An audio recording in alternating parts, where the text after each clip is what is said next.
Food on the farm in February is a very sad time of year. There's not really much going on, but those chickens, they are still doing lots. So let's go get some eggs. The chickens are laying like crazy still. We're still getting 24 eggs a day. And one thing that my family really likes is hard-boiled eggs. But if you have chickens or you like to buy farm fresh eggs, you know that hard-boiled eggs with fresh eggs are a mess. They are a pain to try to peel. And the internet is full of tricks for how to make them easier to peel, and they are all lies. They're all lies. I've tried them all. I've tried the steam them. I've tried to run them under cold water. I've tried every trick other than a pressure cooker because I don't have one of those. I've tried them all and they didn't work. Lies. But I've discovered the solution. I have the answer and it works every time, and you can boil it or steam it, whatever your preferred method. This always works.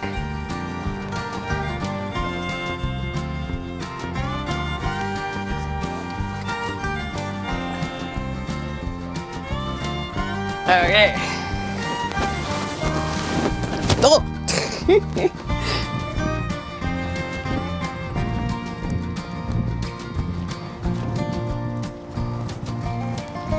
24 farm fresh eggs. Let's get these into the kitchen. All right, the trick for easy peel, farm fresh, hard-boiled eggs. I'm gonna use my eggs from yesterday because they're washed, and I'm too lazy to wash my other ones right now. But I saw this trick online. The trick is that you take a pin and you, like, most gentle in the world, poke a hole into the pin. And I was like, never going to do that. That is too much work. That's too difficult. But you don't need to do that. All you need to do is just gently tap it until it's slightly cracked. Just very, very lightly cracked. You can see, there it is. Just that very subtle crack. And when you do it, you're basically just tapping it lightly until you hear that, there, the sound change. That's how you know it's cracked. And this trick works great if your eggs are getting cracked while you're handling them, you know, washing them before doing this. Usually those are hard to know how to use up. I just instantly hard boil them. Let's try to see if I can show you the sound better on my hard counter. So that's not cracking. There, did you hear it? I think people know how to crack it. No, but you don't want to crack it. You're not like cracking it on the side to break it open. Yeah, so it has to be subtle. Well, I mean, it doesn't have to, but if you want it to not explode during, okay, like right there, there's the crack. It's a sound thing. You do it by the sound. That's why I'm obsessing about the sound. Okay, let's do these.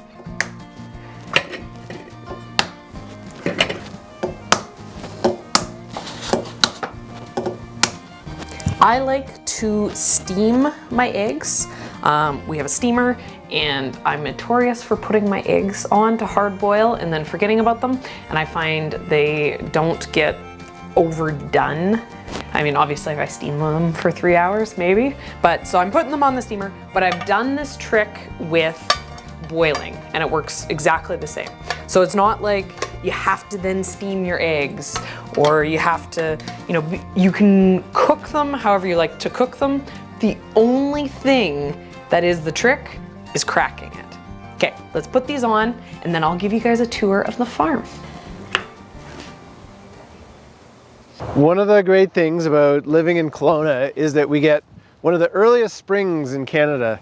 And, you know, here we are late February, so spring is getting close. And I'm getting really excited because last year the farm looked so beautiful in the spring. That was actually, when I look back at all our videos, that was one of my favorite times, because like all the fields of choy and all the different greens, they were so good. And we were eating, you know, just these big bowls full of Salanova lettuce with this really delicious salad dressing that Serena makes. So I'm quite excited to start eating that again because it's one of my favorite foods. And then, you know, in the summer, like once you get through spring, you're like, well, then I got the summer, and you got all the tomatoes and all that other summer produce, which is absolutely amazing and such a highlight for the entire year. And of course the flowers. So I'm just starting to get really pumped up about 2021. There is literally nothing in the farm right now. It's kind of a sad time. Usually we'll have kale, we'll have something that we can snack on, but we ended up getting minus 20 Celsius for, you know, a week. It killed off anything that had been limping along. So we are deep into the sad days of winter. But at the same time, I'm really excited because we're at the end of February here. It's literally like 2 weeks before I'm gonna be planting my first seeds out here in the farm. You know, the first stuff that is going to be getting directly seeded into the ground. It's coming up so soon. And even though I know it's too early, every day I go and check. Here, come see. This is my garlic bed, and every day I come and I look for those new shoots. And so far, nothing, but it's coming. It happens so quickly. It'll look dead, it'll look frozen, and then all of a sudden it started. And that really is the beginning. Right now though, the work is inside, not out here. And we have a lot of really exciting things going on. So let's go show you the outbuilding. Okay, first up, the shipping containers. We got 2 shipping containers delivered here, finally. This isn't their final resting spot. We have to get them moved around to their final location, but for now, I was able to empty all that bulky junk, you know, piles and piles of these big tarps or, you know, rolls of irrigation, just so much big bulky stuff, and just kick it out of the outbuilding and put it in here, which freed up space because that outbuilding was so cluttered. Come on in. So we're really excited about how good it's going to look in here. We've been putting a lot of work and money into making this a more professional space. A space where eventually we could do small events, like a bouquet bar when, you know, all the quarantine stuff kind of ends. But the problem was that there's gaps everywhere between all this plywood on the walls. So we've kind of been filling in the gaps and getting it ready for a paint job. And then one of our friends, he's a real good kind of handyman, and he did all this trim around the windows and stuff. We put in baseboards, and we also put in some trim up top along the ceiling. I have been so sad about the lack of green things. You know, at this point, I'm jonesing for a salad. So I found some mustard microgreens. And so I did up this tray. I'm very excited. This is probably about 2 days until it's ready to harvest. And then we can have a little green thing in our diet again.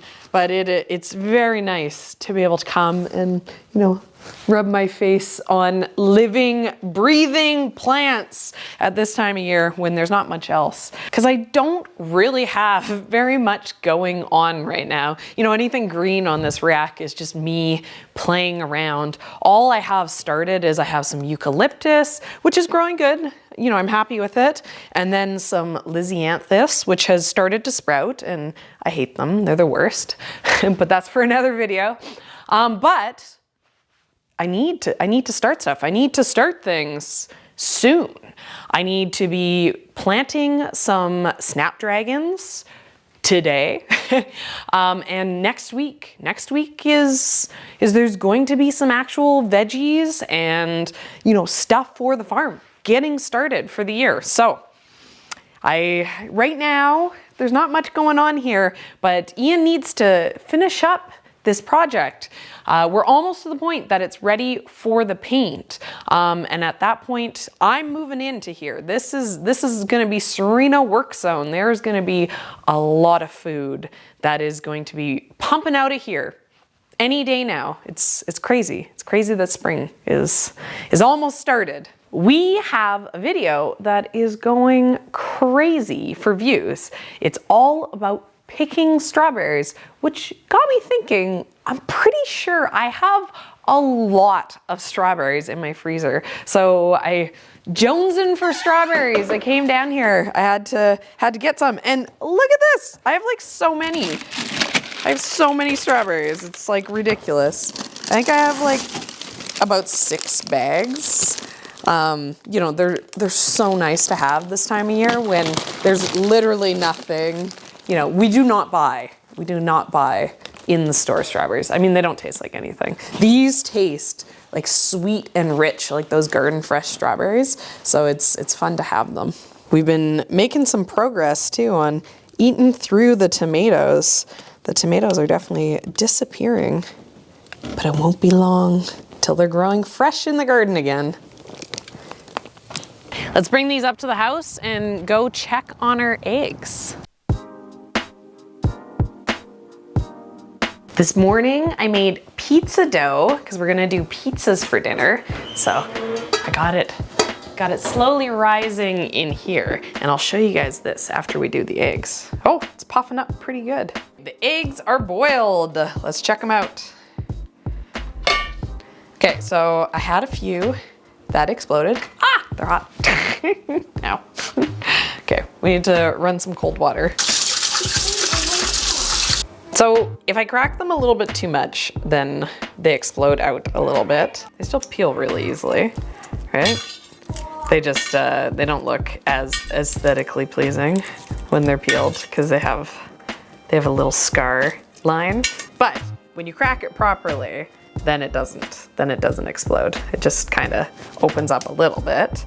And here we go. This is the easy peel time. Watch it not peel easy. That'd be hilarious. Look at that. No sticking. You know, I ran them under cold water to be able to handle them. But, you know, there. Perfect. Perfect. It's definitely a lot easier than sticking a pin through. Yeah. You know, and if you did the pin thing, you wouldn't get them ever busting. Them busting. Yeah, I'm not working in a restaurant.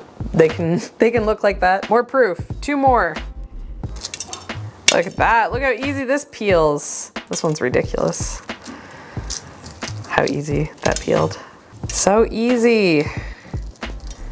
This would be easier if they weren't super hot. The things you do for a video. I know. Burn your fingertips. Doing this for you guys. Easy peel. Easy peel, hard-boiled eggs. Okay, let's make some pizza. My kids are whining that they're hungry, so let's pull out that pizza dough. Proof that I have 2 cuts. Look at that dough. It's a lot of dough. It smells all yeasty. I made a double recipe. I'll include the recipe that I use down below in the description for the pizza dough. It's a Smitten Kitchen recipe, and I doubled it because our kids can eat a pizza, and then Ian and I can eat a pizza, and I wanted leftovers. All right, I'm sure this is a relatable story, but my kids will not eat anything that I cook for them. They are a bunch of bums, and they complain no matter what. Even about homemade pizza, they're all like, I don't want homemade pizza. So my new trick is that they make their own little personal size pizzas, and then they don't complain. Then they love their pizzas. They think their pizzas are great.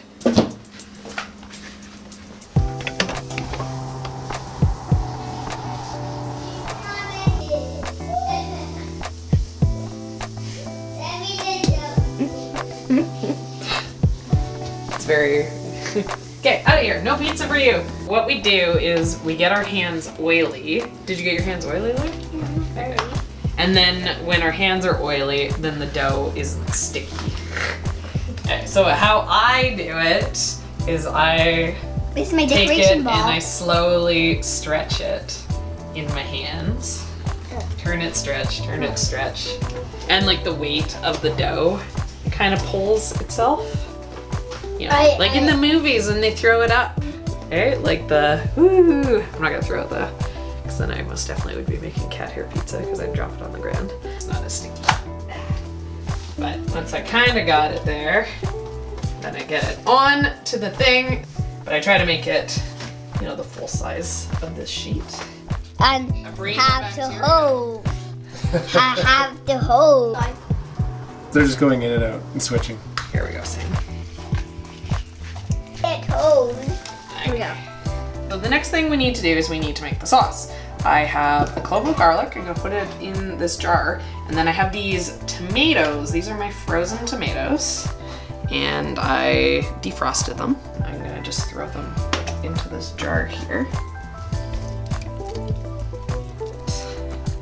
And then I'm gonna take my immersion blender and I'm gonna chop this all up.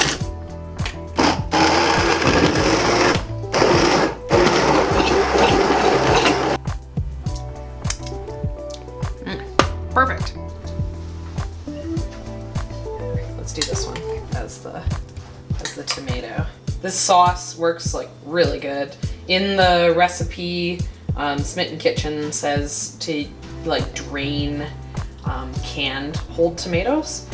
But when you defrost the frozen tomatoes, basically like all the liquid comes out of them. So by the time they're defrosted, they're perfect for this recipe. Doesn't actually want it. We have like a year's supply of pesto in the fridge. I made it in this really big jar, and there's lots of oil in it, and there's lots of garlic in it, so it keeps really good. It basically keeps until we hit into the nice weather again. But I like a pesto pizza. So instead of doing a tomato sauce, I like to do it with the pesto. No. Did you go? Okay. What? Yum. No, I done. Make us a mountain, Ian. Make us a mountain of grated cheese. Cheese mountain. Coming right up. I thought this many pieces. Show the cheese. Okay, then I'll get some peppers. One of my favorite ingredients in everything, but on pizza, is sun-dried tomatoes. We may call these dehydrated cherry tomatoes. And then we dry them out rock hard so they keep nicely. And then to use them, I stick them into a jar like this. And then I put hot water over top. Then I'll just let them sit for 5 minutes in the warm water, and they'll rehydrate a little bit, and then they'll be perfect for using. Okay, well, let's at least spread them around.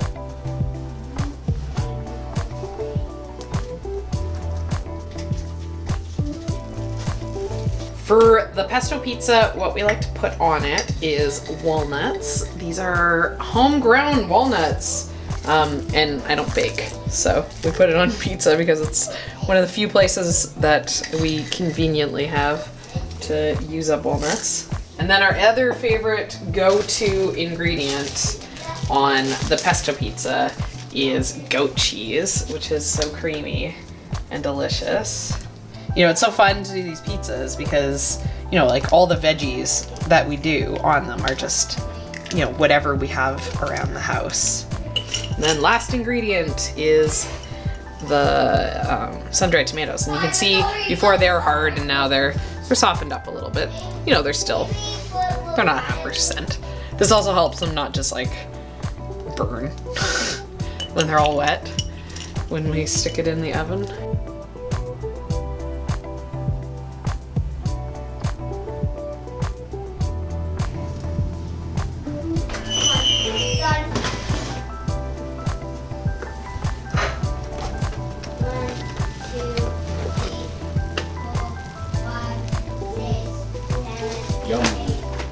Last one.